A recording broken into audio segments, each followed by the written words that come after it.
drewbarrie. So, I know I'm not alone when I say I absolutely despise when people talk bad about me behind my back.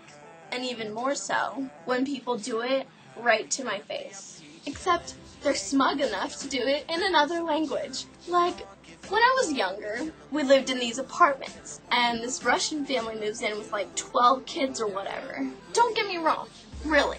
I freaking love Russians. Uvazani. But anyways, despite my love for Russians, these kids decide to talk crap about every other kid in the complex, right in plain view, except in Russian. And you're thinking, Drew, how do you know they were talking bad? Or talking about you? You don't speak Russian. What if they can't speak English? And you're just being a jerk. Well, shut up!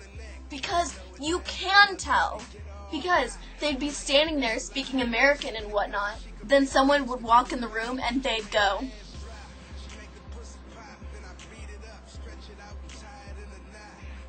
and they start talking in Russian. That's how I know. But you know what's worse than not knowing anything they're saying? Knowing part of what they're saying, but not all of it. Like this one time, I went to this guy's house for the first time. We were gonna party hop, whatever. Anyways, I get there, and there are like 2 girls already there, and like a couple of guys. All people I had never met. And so, I'm getting acquainted and being friendly and wonderful.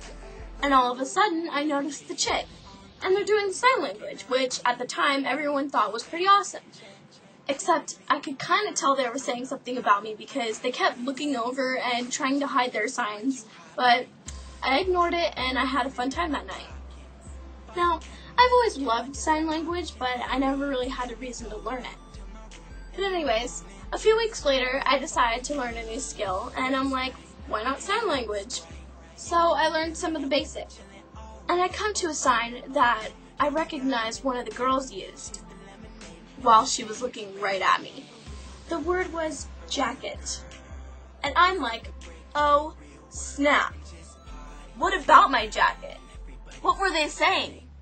What up, bitch? You got something to say about my jacket? I dare you. I double dog dare you. Say it. Say it. I will never know what they said about my jacket. Now will forever haunt me. Anyways, I have a life, so I'ma go. Peace! We chillin' like this platinum Patron on the rocks. Voice make my ears stick up like Spot. Cameras flashing off the Gucci lenses in the